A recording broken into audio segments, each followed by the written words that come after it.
Welcome to Research Perch from the Massage Therapy Foundation. Short, practical insights into massage therapy research and how it can benefit your practice. Hello, everyone, and welcome to Research Perch. My name is Adrienne Asta, licensed massage therapist, and I am proudly serving our industry as the president of the Massage Therapy Foundation.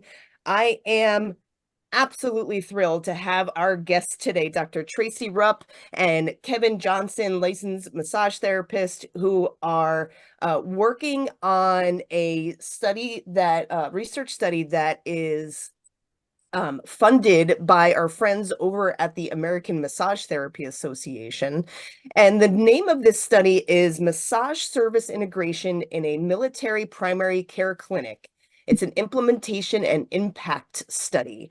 So what I want to do is start by having Kevin and Tracy introduce yourselves. Kevin, we'll start with you since you are the licensed massage therapist on this project. And tell us a little bit about your background and how you came to massage therapy.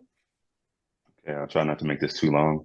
I played 20 years of basketball. After college, I played 7 years professionally overseas. So I usually tell people, I say that to say that I've been injured a lot of different ways, gone through the kind of medical system, various different ways.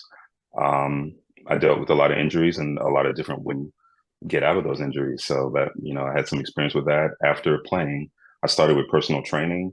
I started out with a focus on corrective exercise. So the majority of my clients were dealing with injuries, and all the while learning some other certifications that kind of bolstered that in that direction. And as I got going, I started thinking, you know what, it would be great if I could just manually work on some of these tight muscles instead of just teaching how to stretch and kind of foam roll and things like that. So that led me to want to become a massage therapist, to better able to help, better able to help people from multiple directions, I guess you could say. And that's what kind of got me going with there. So Kevin, how long have you been a massage therapist? It has been 9 years, and I've started personal training. I think it's been 13 years that I've been with personal training, and then 9 for massage. Wonderful. And Dr. Rupp, can you tell us a little bit about your background, please? Sure. Well, I've always loved mind-body medicine. So even as an undergrad, I was doing health psychology, and then my grad school, I got a PhD in experimental psychology with a focus on sleep research. From there, I got really frustrated in all the pills and things we were doing for insomnia. So I actually went back to acupuncture school, where I met a lot of massage therapists, which was great. They had a really good knowledge of the body. And then I started my own wellness studio doing acupuncture, meditation, and all sorts of wellness therapies. And then I went back into research, joining the Defense and Veterans Center for Integrative Pain Management about a year ago to really focus back on research and integrative health. And Dr. Rupp is serving currently as a primary investigator on this study. Correct. So can you give us a little bit of an update about what you're finding in this current study? One of the things that we as an industry are particularly interested in this moment is the integration study, right? Is that massage therapy as part of a team of people who can rally around a client or patient in order to really emphasize this whole person wellness. So can you speak to what you're finding and how this is working? Sure. And that model is hopefully the model of the future. That's really what we're going towards, is a stepped care model of healthcare. And Kevin can speak more towards how it's actually implemented as the team. The study itself has 2 different components. So the first component really is this big data analysis, and that's looking at where massage is being implemented in the military health system, who's providing it, who's referring it, which is part of referring patients for it, which is part of understanding the team and how it's working. And so that's what we have the data on already. And the data that's showing really that the people in the military health system right now, as we're doing this team approach for massage, physical therapists are doing a lot of the massage, and pain clinics are doing a lot of the referral. So it makes a lot of sense. It's sort of intuitive. but that data is what we're seeing. And as far as the team approach, though, at least for the military treatment facilities, we're seeing that massage therapists are actually only providing less than 1% of massage. So that does show an interesting gap, per se, about how to get massage therapists playing a bigger role on this team like Kevin is. As far as the implementation that Kevin's been doing, that's really exciting because he's embedded in a military treatment facility doing massage as standard of care. So we don't have the results yet because we're still in progress. We do have some qualitative data that I can speak to, or that Kevin can speak to, that the patients are really showing some positive benefits already.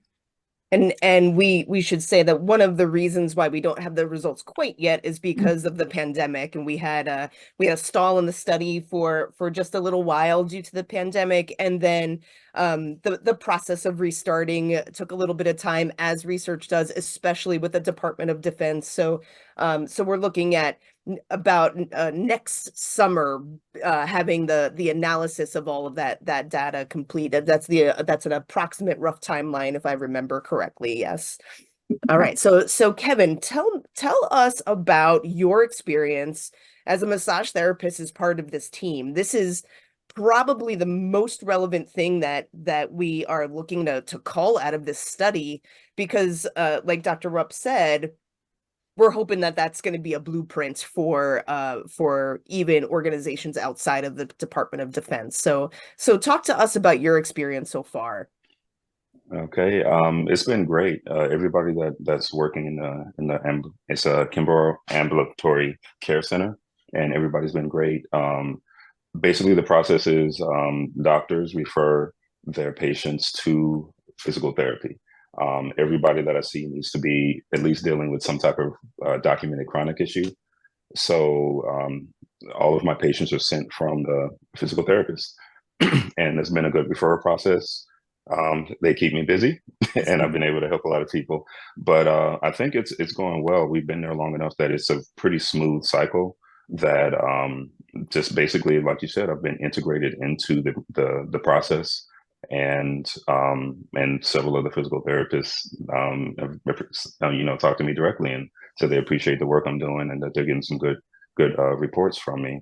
So and that's basically what we want. We want to be able to affect and help some of these patients in a different way than they have been, and do it in a collaborative manner.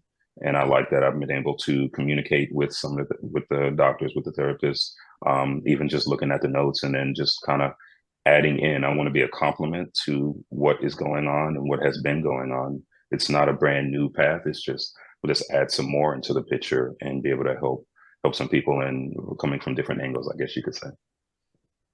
Paint that picture for us as far as where you do your massage therapy sessions versus where the physical therapists do their work and the doctors do their work. Paint that picture for the people who are listening as far as the physical location and the access to each other that you have. Is it immediate? It's in the same building. The physical therapy department, the musculoskeletal, is on the kind of the opposite wing, but it's like a 2-minute walk. It's not that far. Okay. I'm located in the family practice clinic. That's basically where there was an open room when I was coming on and onboarding. There was no open spaces in musculoskeletal, but everything is set over there. We have the head. Well, I guess you can say she's the head of keeping everything in the family practice running. She does all the scheduling for me. So the physical therapists send her the patient, she gets them scheduled, and they come see me in the family practice. They check in right there in family practice. So they just come straight to me for those appointments. So it's not really a detriment that I'm not in musculoskeletal. So and that's where I'm set up, right in there. Got it. So I guess maybe like any other integrated practice, it's not necessarily like the patient will go see the MD, then go to the physical therapist, then go to you, or vice versa. They're probably just there to do one therapy at a time. Is that a typical There are a few. Well, when they come in for an appointment, they're just there to see me, and they go on their way. They might still be seeing, doing physical therapy appointments, but they're just kind of scheduled throughout the week, not on the same day. So it's just another appointment, I Okay. guess, for the people who are looking to get some help. And how long are your sessions typically? Typically an hour. We have an hour blocked off Okay. for the first appointment, do a lot of talking, explaining, figuring out what's going on. After that, we kind of have a good plan set for the next appointment. We just run right into it, taking from the information that we learned from the first one and try to slowly progress them in a positive direction. Excellent. So Mhm. what kind of data are we looking at this point? And either of you can answer this question. We know we have certain aims for this study, but if you could tell our audience what those aims are and how you're collecting the data, what data you're looking for, that would be helpful. Sure. So like I said, there's two parts. There's the big data, and that just means that we have data analysis who take it's a secondary analysis, kind of looking backwards in the health records of the whole DoD and able to see using HIPAA just coding of what procedures and providers, sort of what's going on with massage. However, what Kevin's doing, the implementation piece, part of his standard of care is using a form called PASTER. And it's a biopsychosocial measure of pain. So with that form, we get just pain levels. We also get things like social functioning affected by pain. How is your mental functioning affected by pain? And a sort of a complete picture of the person and how their pain is. So that's really the main measure, along with, again, this pain scale, the DVPRS, that Kevin's collecting anyways as standard of care, that then we can extract that data from the medical records later on and look at that to assess their pain changes with his treatments. Right. And if I'm correct, in this study, we're also looking to compare and contrast those who aren't receiving massage therapy as part of the integrated model, correct? So one thing I'm interested in is, how does that work? Like, sorry, you're not getting a massage while this person is. To describe that to our audience. So this is different. This isn't a randomized controlled trial in which you would have to consent everybody and say, oh, sorry, you're this group, you're that group. This, because it's observational and it's all standard of care, we're not turning anyone away and saying they can't have massage. But what we can do is look at people who haven't gotten massage. And because the PASTER standard of care in a lot of practice, we can use that as a comparison. So this is a different way of looking at health outcomes and treat with different treatments than the randomized clinical trial that you described. We don't have to hurt anyone's feelings. Good. Which is nice. Tell me a little bit about some of this, the subjective information that's coming to you. What are your patients saying? Included in my sessions, I do a lot of talk about getting to the root cause of the issue. That's where I kind of combine a little bit of the corrective exercise, I guess, work that I've been doing for a while to affect things from that direction as well. Meaning, say if there's a tight muscle, say the muscles that pull your shoulders up, we want to loosen them up, but we also want to engage and connect to the muscles that pull them down. So we're doing a lot of information on how do we break the cycle. How do we address some of the things that are building up, that are feeding the build up to the issues, to try to work them out of it so that they don't just get on that cycle where they feel better, they can go back and forth. So a lot of the feedback is that they really appreciate the information that they came in. They feel like they learned something. Maybe it's some information that they haven't run across yet. And that's been a big topic that everybody is given a lot of good feedback on. And we've been able to teach them things that they can do throughout the day and check in and be aware of that have been going on. So another feedback is that they're more aware. What muscles are you using when you do this movement? What are some of the habits that they didn't realize they were doing that were kind of contributing to the buildup? Things like that.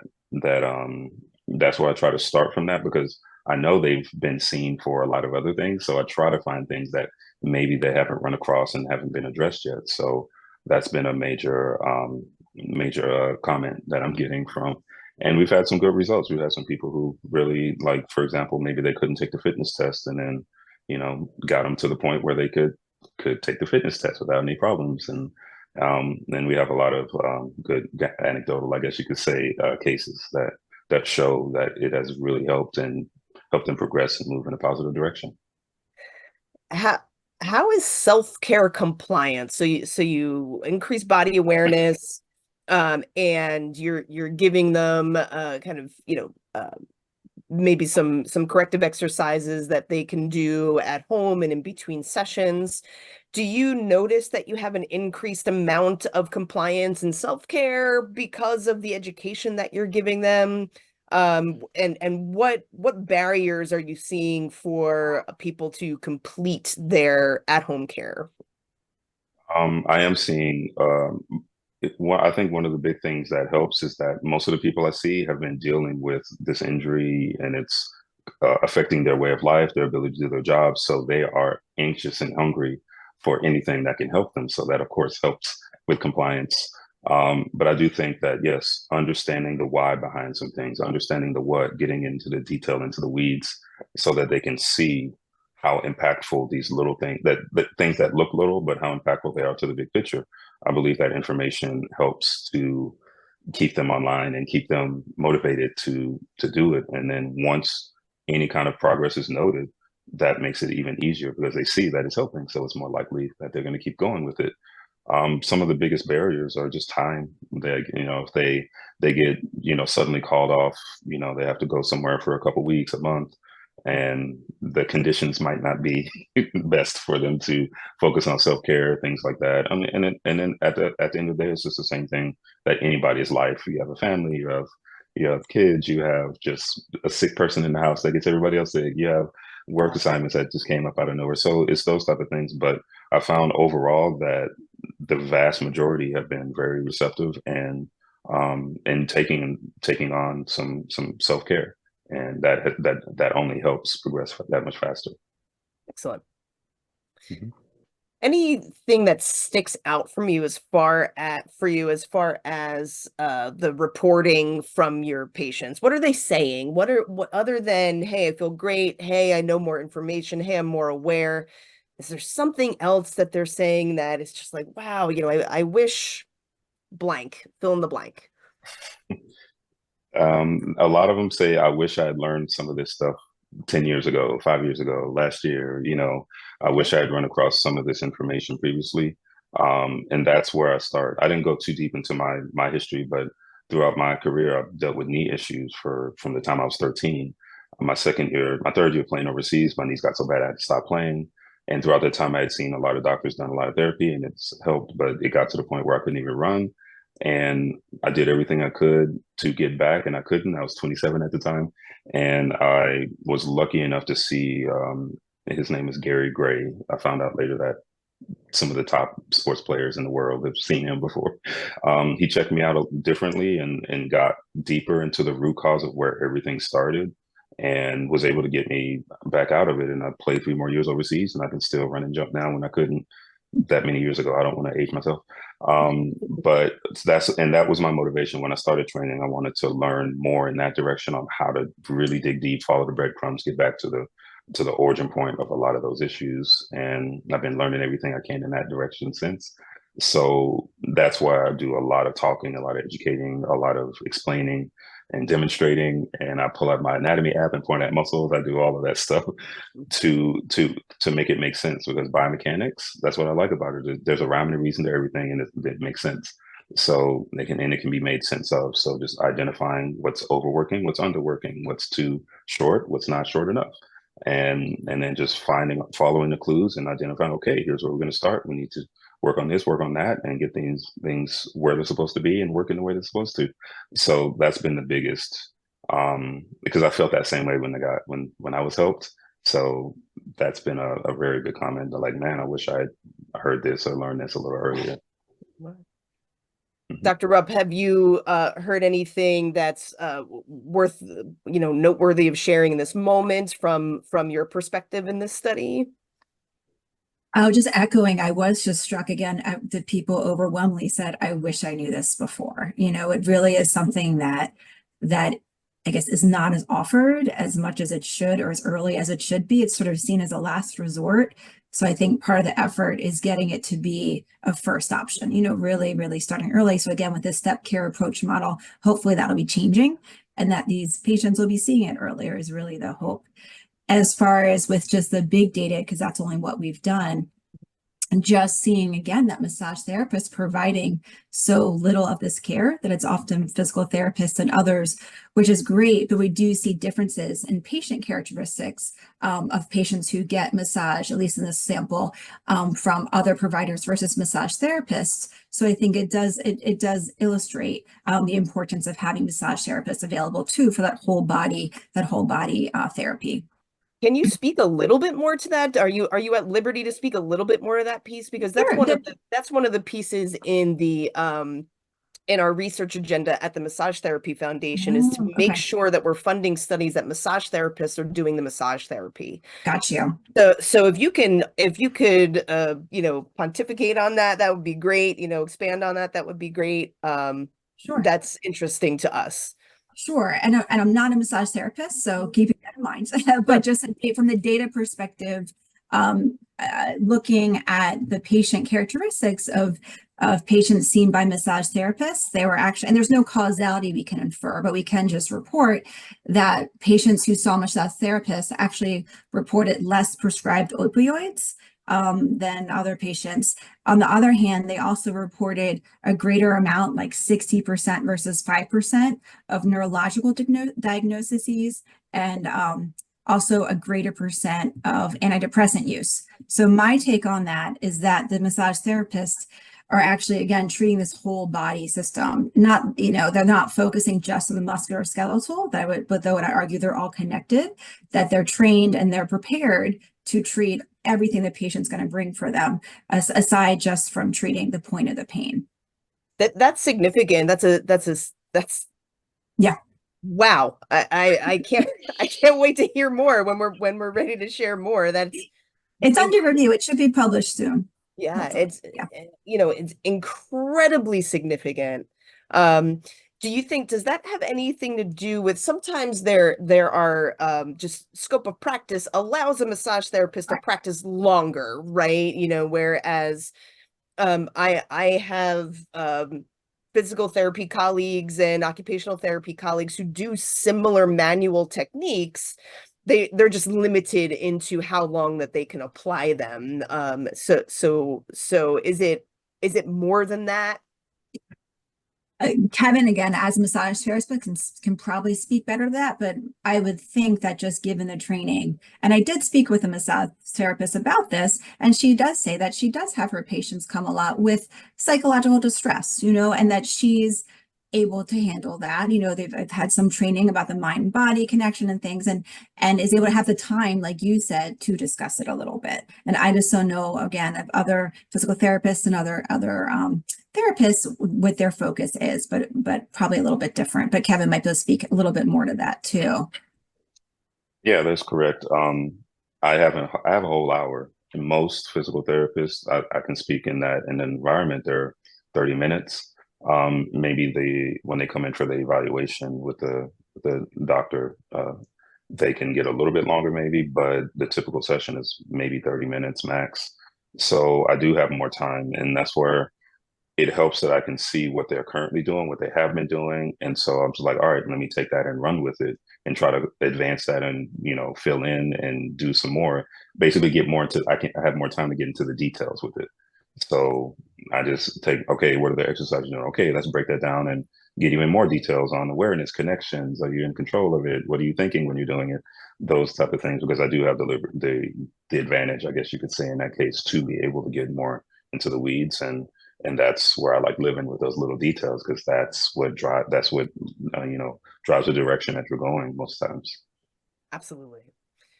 There is a certain skill set also, so it is really important to have a compassionate therapist, and we can see how it makes a difference kind of in a practical setting. We can see a very engaged and compassionate therapist will have better outcomes than a very distant one with less focus on client outcomes and patient outcomes. Can you, I know, Tracy, you have come into the study a little bit later, but would you be able to speak to anything about the recruiting of, and then why you selected Kevin in this role, versus other massage therapists who might have been considered? Yeah, so thankfully, as far as patient recruiting, we don't have to do that from a study standpoint. Kevin gets the referrals, and I was lucky enough to have Kevin already on board when I came on the study. So he was already here, which was a huge help. My understanding was getting Kevin, again, he can speak to this, getting him onboarded in a military treatment facility took a very long time, is my understanding. And again, this speaks to the implementation of this, that it takes time and effort and patience. I think Kevin was apparently very patient to do this. So again, Kevin can speak more to that, but yeah, the implementation process was very long and drawn out, partly due to COVID, but I think also partly due just the nature of trying to get a massage therapist implemented into a military treatment facility. It's new. Tell us what that was like, Kevin, for you to go through the interview process for this position. It was a little, I don't get nervous very often, but it was a little nerve-wracking because it was something I actually didn't even know the full scope of it. I mean, I knew it was going to be working on a military base, and I was looking to get more into a medical environment. But when I got even more details of the scope of the study and what it is they were trying to do with it, I was like, this is perfect. This is exactly what I want to be doing. I want to be pushing forward, getting and figure out a way to get more people to come across this type of information that I use when I'm helping people, and that helped me. And it was a great opportunity to do that. Yes, it's not easy. I mean, it's not a fast process, I guess you could say, to become a provider on a military installation of any sort, I believe. So, I mean, it's just getting the security clearance, and there's just a lot of paperwork, a lot of checkoffs that certain, like 5 people have to sign off of and things like that. So it's a process, but again, I had some people that really helped me sort through it, that knew the system. So they helped to, actually, it might have taken longer if I didn't have that help. But it was worth it, and that's just the process. So I'm sure if it was done a few more times, like I guess you could say on this exact same track that I went on, I'm sure it could be streamlined a little bit more. But this is the first time that this has been done there. So there were some things that we had to figure out, how do we even do this, because it's never been done before. So we forged some new paths. So if they were to try to keep it going and maybe implement that in the future, there is a pathway made that maybe can be refined even more, but at least there is a pathway.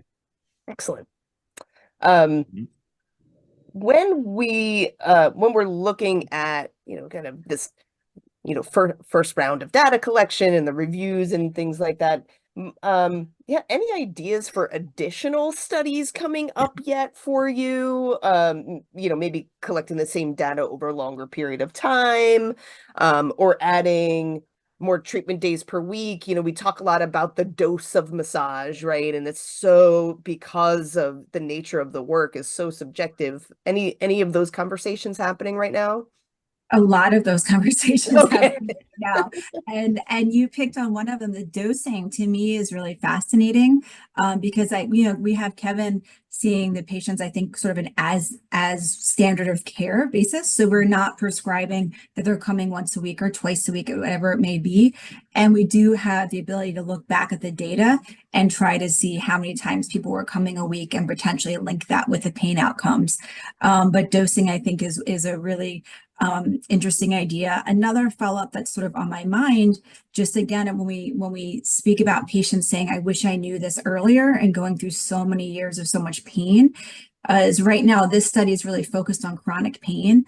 And I'm wondering if we get patients in an acute pain situation. So not an acute injury where they should be really getting other treatment, but earlier on in the process, if we can really see if we can get these patients into a sort of therapeutic massage earlier, if they're just going to avoid these, we can't never predict, but 10 years of chronic pain. So really trying to focus on acute pain management with this rather than just the chronic piece, to me, is of interest too. Excellent. Excellent. Are there any other pieces that are noteworthy of sharing in this moment based on what you've seen so far? Anything that we didn't address today that that I'm not asking, that I should be asking about, what would be kind of interesting to our audience? The one thing I want to share is if we talk about sort of acceptability of massage in the military treatment facility, what I've seen, and again, Kevin can chime in, is it seems very, very well received. I mean, Kevin's had a wait list of months for his patients to get on his list. I think all the providers are enthusiastic about it. So we're not seeing barriers to this or people who don't think it's worthwhile. We're seeing really, really a ton of enthusiasm and really being embraced by the other providers as part of their therapeutic team, which is exciting. That's exciting. Yes, I agree. I've run across no negative comments, feelings. It's been, yeah, like you said, it's been very open, welcome, very well received by the patients, by the providers, by everybody there. So that part has been great. Awesome. Thank you so much, both of you, for your time today. This has been really exciting to traverse this territory, and we're really looking forward and hearing more updates, reading the reading the papers that are going to come out because of it, and I'm sure we'll have you back as a follow-up. So for any additional information on this study, you can check out the Massage Therapy Foundation's website at massagetherapyfoundation.org. Kevin Johnson and Dr. Rupp, thank you so much for your time today. We look forward to talking to you soon. Thank you. Thank you for having us.